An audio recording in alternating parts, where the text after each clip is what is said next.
नमस्कार दोस्तों, मैं जयदेव पटेल, आपका एक बार फिर स्वागत है एक खास शख्स के साथ मुलाकात प्रोग्राम में। आज हम बात करेंगे दिल्ली हाईकोर्ट को यूनिफॉर्म सिविल कोड पर टिप्पणी आखिर क्यों करनी पड़ी। दरअसल जिस तलाक के मामले में हाईकोर्ट सुनवाई कर रही थी उसमें महिला मीणा जाति से संबंधित है, जबकि पति ने हिंदू मैरिज एक्ट के तहत तलाक की मांग की थी। महिला का दावा है कि वो मीणा जाति से संबंधित है, इसलिए हिंदू मैरिज एक्ट उस पर लागू नहीं होता है। इस तरह के मामले पर फैसला पंचायत लेती है। ऐसे में कोर्ट के सामने सवाल ये खड़ा होता है कि तलाक पर निर्णय हिंदू मैरिज एक्ट के तहत हो या फिर मीणा जनजाति के नियमों के हिसाब से हो। इस पर आज का सवाल है, क्या एक देश एक कानून की हो रही है तैयारी और राजनीतिक दल यूनिफॉर्म सिविल कोड पर करेंगे समर्थन। इसी पर चर्चा करने के लिए हमारे साथ दो खास मेहमान जुड़ गए, सुप्रीम कोर्ट के अधिवक्ता संजय के चड्डा और राजनीतिक विश्लेषक संजीव उनियाल। आप दोनों का बहुत बहुत स्वागत है आज के हमारे प्रोग्राम में।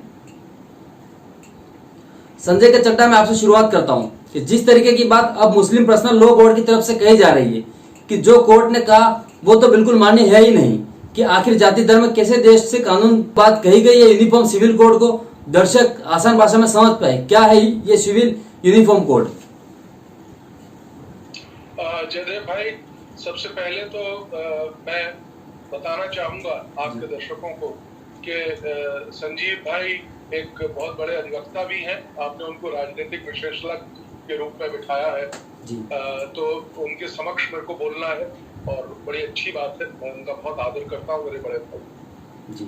लेकिन जैसा कि आपने बताया कि ये यूसीसी यूनिफॉर्म सिविल कोड, इसके लिए मैं थोड़ी सी पृष्ठभूमि देना चाहूंगा। आर्टिकल 44 कॉन्स्टिट्यूशन का, ये कॉन्स्टिट्यूशन मेकर्स ने directive principle of state policy के तहत सरकारों को ये निर्देश दिया हुआ है। कॉन्स्टिट्यूशन रचयिताओं ने लिखा हुआ है कि हमारे देश में एक यूनिफॉर्म सिविल कोड बनना चाहिए और इसके लिए प्रयास करे जाने चाहिए। इस पृष्ठभूमि से मैं शुरू करूंगा और आपको ये भी बताना चाहूंगा, आपने जो दिल्ली हाई कोर्ट का आदरणीय प्रतिभा एम सिंह जी जो जज हैं, उनका निर्णय यहाँ कोर्ट किया कि मीना जाति की एक महिला ने कहा है कि ये जो हिंदू मैरिज एक्ट है ये लागू नहीं होना चाहिए क्योंकि वो हिंदू नहीं है। ये पहली बार नहीं हुआ है कि कॉन्स्टिट्यूशन कोर्ट यानी कि हाई कोर्ट या सुप्रीम कोर्ट ने यूनिफॉर्म सिविल कोड के विषय में कुछ कहा जी।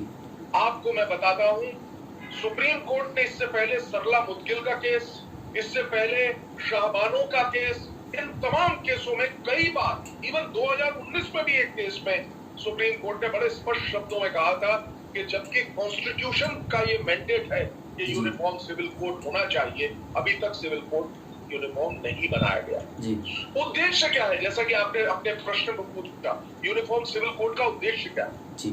हमारे सिर्फ इतना सा मात्र है उद्देश्य कि जो मैरिज के, डाइवोर्स के, सक्सेशन के, अडॉप्शन के, मेंटेनेंस के, इसका जो कानून है ये वृहद तौर पे, बड़े तौर पे सारे समाज पे एक जैसा हो।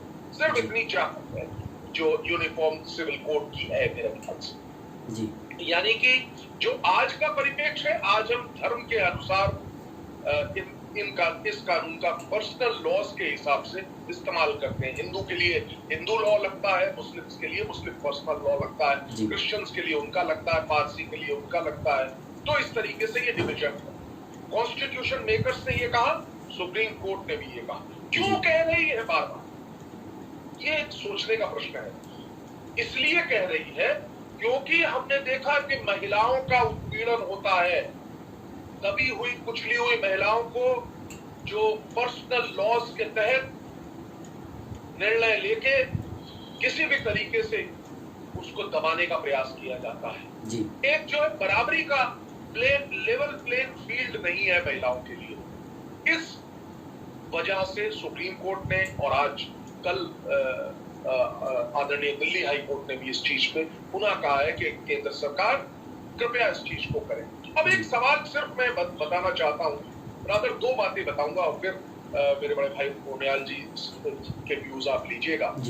सबसे पहले, ऐसा नहीं है कि ये कहीं पे लागू नहीं है। सुप्रीम कोर्ट के शब्दों में शाइनिंग एग्जाम्पल है भारत के अंदर गोवा का जी, जहां पे हमने देखा कि यूनिफॉर्म सिविल कोड तत्परता से लागू है। वहां पे क्रिश्चियंस भी रहते हैं, हिंदूज भी रहते हैं, मुस्लिम्स भी रहते हैं, ज्यूज भी रहते हैं और तमाम लोग रहते हैं, लेकिन वहां पे एक सिविल कोड है, उसको लागू किया गया और बड़ी सफलता से चल रहा है। अब मैं जहां तक बात है कि क्यों, अच्छा, अब भारत में जब ये लागू होने की बात होती है तो कई सारे वर्ग ऐसे हैं जो इसका विरोध करते हैं। क्यों करते हैं विरोध?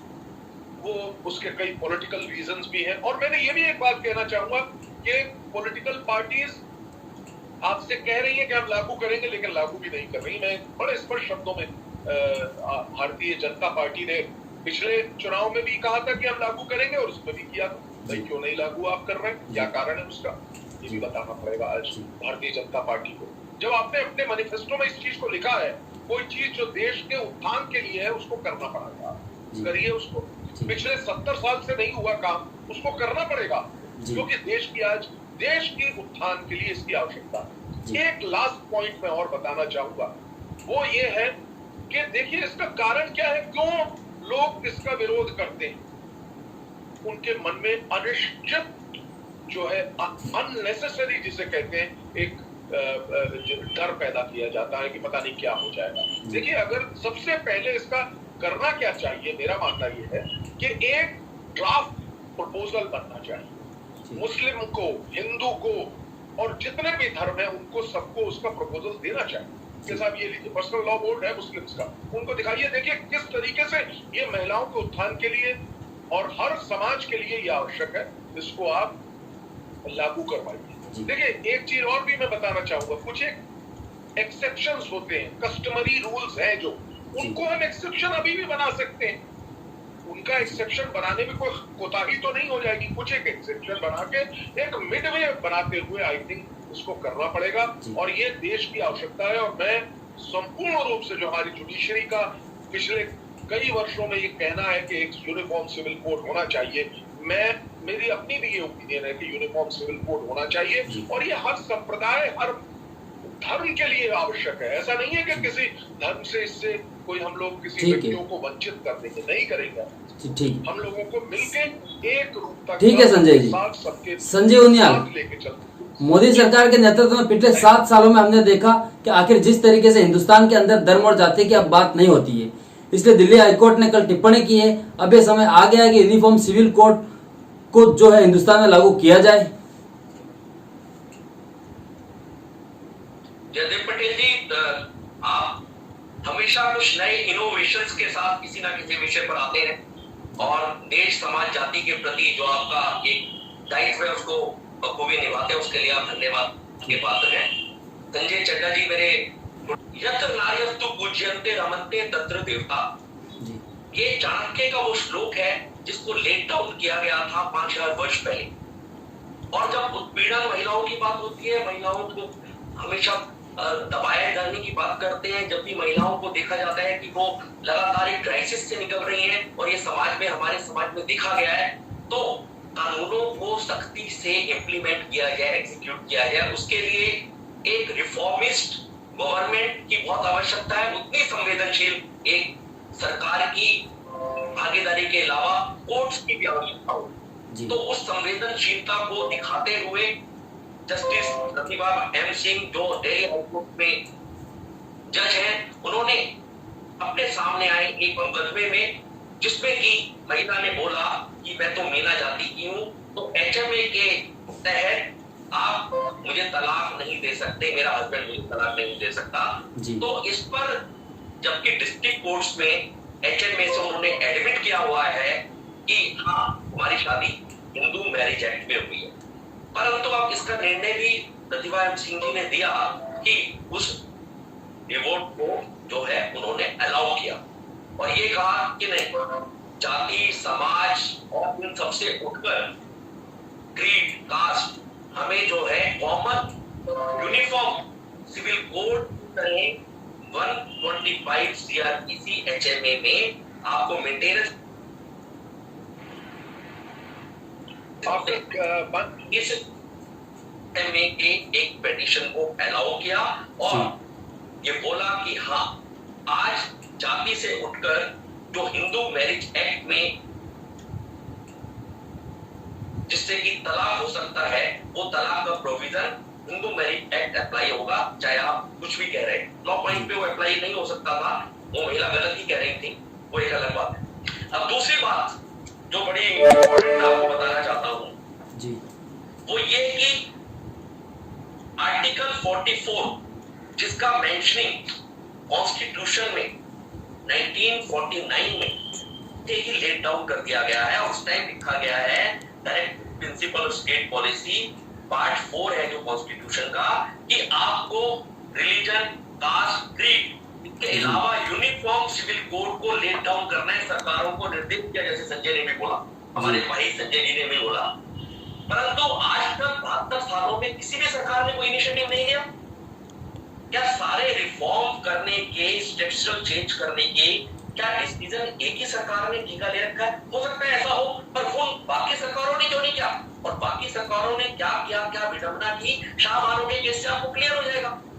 शाह बानो का केस भी जस्टिस प्रतिभा एम सिंह ने अपने जजमेंट में लिखा कि जब 1985 में 30 साल पहले जबकि हम कैलकुलेट करें तो जयदेव इट कम्स 36 इयर्स। 1978 में शाह बानो ने अपने पति के अगेंस्ट 125 सीआरपीसी में जाकर मेंटेनेंस मांगी और 1978 का निर्णय 1985 में जस्टिस चंद्रचूड़ ने दिया कि एचएमए ही अप्लाई होगा इन पर और उनको बाकायदा मेंटेनेंस फ्री 24 या 25 या 82 रुपए, मुझे ध्यान नहीं आ रहा एग्जैक्टली, इस अमाउंट को उन्होंने उसके लिए मेंटेनेंस के लिए मांगा। परंतु देखिए 1986 में जो भी मैं सरकारों की बात कर रहा था, राजीव गांधी की गवर्नमेंट ने एक कानून निकाला और उस पूरे के पूरे जजमेंट को रिट्रोस्पेक्टिवली उसको एब्रोगेट कर दिया और वो बाद में शाह बानो को ठेंगा मिला, उसको बेचारी को कुछ भी प्राप्त नहीं हुआ। 9 साल के निरंतर, 7 साल के निरंतर स्ट्रगल के बाद तो महिला उत्पीड़न का साक्षात एग्जाम्पल सरला मुदगिल के अलावा इस केस में से निकल कर आता है जिसका प्रतिभा सिंह ने किया। तो क्यों हम ऐसा करते हैं? जबकि एक जाति हिंदू समाज ने हिंदू कोड बिल 1950 में, उसी टाइम हिंदू कोड बिल आ गया जिसमें अडॉप्शन है, इनहेरिटेंस, मेंटेनेंस और डिवोर्स, ये सब 4-5 चीजों को रिफॉर्मेशन 1955-56 में हो गया। और आज तक आप देखिए 1956 से ये मुस्लिम समाज की आज भी वही बात है कि शरीयत के हिसाब से कानून चलेगा, सिर्फ इतने पीरियड में ही वो आपको मेंटेनेंस का अधिकारी है, जो कि 2 या 3 महीने 370, 35 से ट्रिपल तलाक वाला जो मुकदमा था वो भी मुझे लगता है कि इसी से लिंक है। और राम मंदिर का बनना, नोटों का नोटबंदी होना, सर्जिकल स्ट्राइक, तो ये भी मुझे लगता है कि ये सिर्फ किसी पार्टी के, किसी मोदी गवर्नमेंट के चढ़ने वाला है, चाहे हंस के करें चाहे रोके करें, परंतु ये बहुत रिफॉर्मिस्ट अपने आप में आने वाले टाइम का बहुत जबरदस्त निर्णय होगा। और इस टाइम ये डिमांड है, अब तो हाई कोर्ट ने भी बोल दिया है, तो सरकारों को आगे बढ़कर कुछ कदम उठाने चाहिए और कुछ लॉज को लेट डाउन करना चाहिए। जी ठीक है संजय के चड्ढा, मैं आपसे क्लोजिंग कमेंट चाहूंगा। हिंदुस्तान एक है तो आपको नहीं लगता कि एक देश एक कानून होना चाहिए? जयदेव भाई बिल्कुल आपने सही फरमाया। मैं इस बात से 100% जो है राजी हूँ, मानता हूँ इस बात को कि एक देश एक कानून होना चाहिए। लेकिन देखिए कई भिन्नताएं भी हैं, उसको हम नहीं भूल सकते। कई भिन्नताएं हैं, कई ऐसे रीति रिवाज हैं जो कि जैसे पंजाब में एक रीति रिवाज है कि अगर बड़े भाई की मृत्यु हो जाती है तो छोटे भाई के साथ उसकी भाभी का विवाह करा दिया जाता है। तो ये एक प्रक्रिया है। इसी तरीके से कई और रीतियां रिवाज हैं, एक्सेप्शंस हैं, उन एक्सेप्शंस को हमको लागू करना होगा। तो एक ब्रॉड तौर पे हम एक जिसे कहते हैं ना कि फंडामेंटली हम यूनिफॉर्म सिविल कोड लाएंगे और होना चाहिए। उसके अंतर्गत अगर कोई एक्सेप्शंस हैं जो कि किसी क्षेत्र की अपनी एक्सेप्शंस है, किसी क्षेत्र में कोई एक प्रिविलेंट रीत रिवाज है, क्योंकि भारत एक इतना बड़ा देश है जिसमें कि अलग अलग जगहों पे अलग अलग तरीके के लोग हैं। उनको हम जानते हैं कि उनकी कई ऐसी पद्धतियां हैं, कई ऐसे रीति रिवाज हैं जो भिन्न हैं। उनको समावेशित करते हुए हमको एक यूनिफॉर्म सिविल कोड बनाना होगा।